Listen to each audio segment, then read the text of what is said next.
माबा जायगाया खुंग्रि सनापुर मण्डलिखौहाय दिनै जि माने गोदानै जि लुखांफिननाय फुराना जि दंमोन दिनै बे फुरानाखौ जोङो दोनथ'नानै माने एसे गिदिरै साबसिनै दिनै लुखांफिननाय बे मण्डलिखौ जोङो दिनैहाय बेखेवगोन आरो दिनै बे बेखेवनायाव बाहागो लानाय बे गेदेर उन्दै साफ्रोमखौबो आङो आंनि गोसो गोरबोजों आरोबाव साबायखर बावबाय दानि बे समावहाय लोगोसे दानि बे समाव जोङो जोंनि बे गोदानै लुखांफिनजानाय जे गिर्जा न' दिनै बेखौहाय आङो बेखेवगोन दिनैनि बे बेबायदिनो जोङो मोनसे बायफ्राव फरायनानै जोङो नोंनि मा होनना बुंदों बाइबेलाव बुंखानाय बायदि एक राजानि लिरनाय दिनै 8 अध्यायनि 12निफ्राय 12-13 बे मोननै पक्षखौल' फरायनानै जोङो दिनै बेखौहाय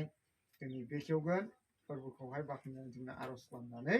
दिनै बेखौहाय आङो बेखेवगोन जोङो एक राजानिनो लिरनाय बेबायदिनो 8 अध्याय 12-13 हाय बे समावहाय जों फरायनि जों खनथामफोरखौ बाख्नायो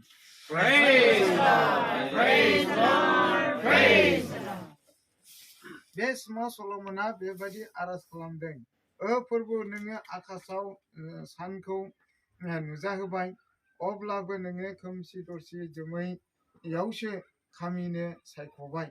दानो आङो नोंनि लागै गंसे मन्दिर फसंबाय अरायबोनि लागै बे नोंनि खामिग्रा जायगा जागोन फोरबोआ बाख्नायजाथों दिनै बे बाइबेलनि सायाव थानांगौ दिनैहाय इसोरा बुंदों गोदोनि समावहाय दा जाबाय जिसु ख्रिस्ट'नि मुगा गोथार जिउनि मुगा खिन्थु गोदोनि मुगायावहाय सल'मनजोंहाय इसोरा रायज्लायनानै बुंदों आरो सल'मना बे बाथ्राखौनो बुंदों इसोरनि बाथ्रायावहाय जोङो फरायनो मोनबाय जे नोङो सोरगोआव थायो नोङो सोरगोखौ नोङो सृष्टि खालामदों आरो नोङो सोरगोआव थायो आरो सोरगोआव थायोब्लाबो नोङो दिनैहाय बेबायदि खोमसि दरसि नैबे संसारावसो खामिनो थाखाय मोनसे मा होनो जायगाखौ नोङो थि खालामबाय होनना बुंदों थिग खालामबाय आरो बे थिग खालामखानाय दिनैहाय जे मा होनना बुंदों संसारावहाय नोङो खामिग्रा जि न' दिनै बे न'खौहाय आङो मा होनना बुंदों नोंनि मुङै गथायबाय होननानैहाय नोंनि मुङै बे न'आ जागोन आर'ज खालामग्रा जागोन होननानैहाय सल'मना दिनैहाय बेखौ बुंदों जे आङो जि मन्दिरखौ फसंबाय बे जाबाय संसारनि थाखायल' सोरगोनि थाखाय नङा मानो होनना बुङोब्ला नोङो सोरगोआव थायो आरो दिनै बे संसारावहाय नोङो बेखौ सिन सुरुबै मानसिनि लागै इसोरा जे दङ आरो बे इसोरखौ जे जों खुलुमनांगौ बे इसोरखौ खुलुमनांगौनि थाखाय दिनै बे सिन सुरुबै जे मन्दिर नोङो जे आयदाखौ होदोंमोन आङो दिनै बेखौ लुखांबाय आरो दा बे मन्दिर न'खौ आङो नोंनावहाय गथायबाय आरो बे न'आव नोंनि खामिग्रा जायगा जागोन इसोरनि खामिग्रा जायगा जागोन फोरबोनि खामिग्रा जागोन दा जोंनि दानि मुगायाव जिसु ख्रिस्ट'नि आत्मा खामिग्रा जिसु ख्रिस्ट'नि खामिग्रा होननानै जोङो बेखौ मिथिनो मोनो दा बेनिखायनो दिनै बे मन्दिर न'खौहाय जोङो इसोरनो गथायगोन बे समावहाय जोङो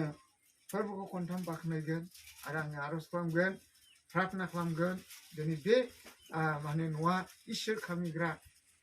जिसु ख्रिस्ट' खामिग्रा गोथार जिउ खामिग्रा दिनै बे साथामजों सासेल' खामिग्रा बे जायगा जागोन दा बेनिखायनो दिनैनि बे 12 तारिख 12 दिनै तारिखआ जोंहा मिलायदों बेबायदिनो 12 तारिख 12 दिनैहाय डिसेम्बर ओमफ्राय 2021 बे जोबथा दिनै बे मास दिनैहाय 2021नि जोबथा मास जोङो दिनैखौ मोननो हादों आरो तारिखआबो दिनै 12-12 ग्रोब मिलायदों दा बे दिनावनो जोङो दिनैहाय बे इसोर खामिग्रा जे जोंनि मा होनो बे मण्डलिखौ जोङो मा होनो बेखेवगोन बेनिखायनो बे समाव फोरबोखौ खनथाम बाख्नायगोन आरो आङो आर'ज खालामगोन Praise the Lord. Praise the Lord. Praise the Lord. Hallelujah. Hallelujah.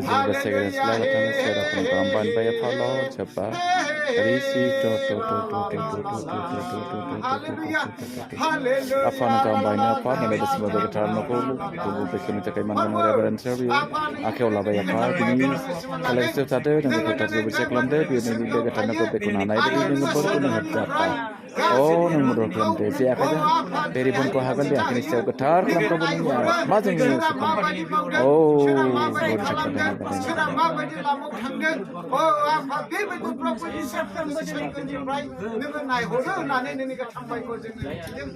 आफा बिनि थाखाय नोंखौ धन्यबाद होनो प्रभु इसोर धन्यबाद इसोर दानि बेबायदिनो प्रभु इसोर बे संसाराव नोङो दिनै फैनानै मानसिखौ नोङो सृष्टि खालामदों इसोर आरो मानसिखौ दादों आरो मानसिजों खाथिफानो थाखाय प्रभु इसोर नोङो दिनै सोरगाव थायोब्लाबो दिनै मानसिफोरजों सौभाग्यता लानो थाखाय नोंनि प्रभु इसोर बिसानि दास दासिफोरजोंहाय नोंखौ सिबिग्रा नोंखौ मानिग्रा मानसिफोरजों सौभाग्यता लानो थाखाय नैबे बुहुमाव प्रभु इसोर अ आफा दिनै बे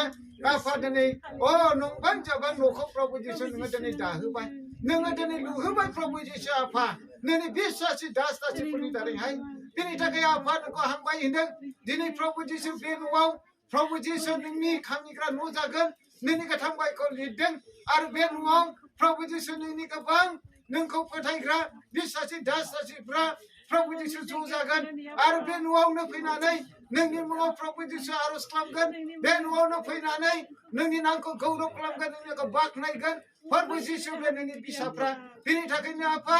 दा बे न'खौ नोंनि आखायाव गथायदों प्रभु इसोर आफा आङो दिनैहाय अ आंहा मुंबो बोलो गैया गासैबो बोलो सैथोआ नोंनिसो आफा इसोर नोंसो प्रभु इसोर आफा नों आंखौबो दादों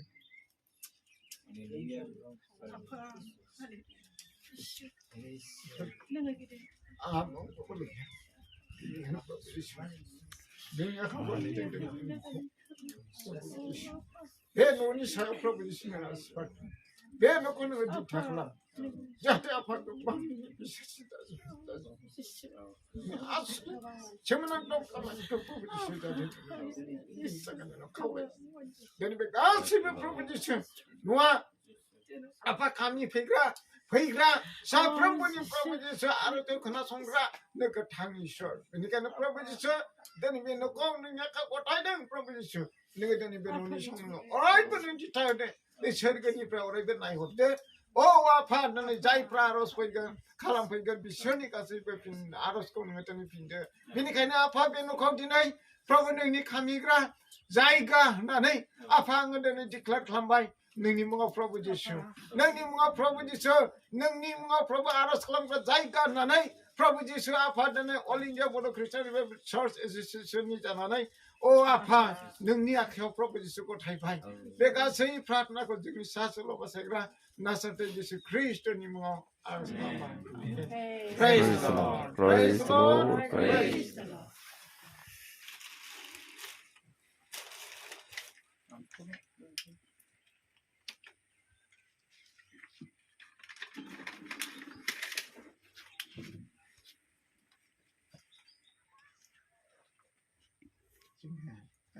थांफोरखौ बाख्नायगोन दानि दिनैहाय एफा बिसा गोथाव जिउनि मुङै दिनै बे इसोर खुंग्रा जे मा होनो गोजोन फैयोना दिनै बे मन्दल दिनै बे गिर्जा न'खौहाय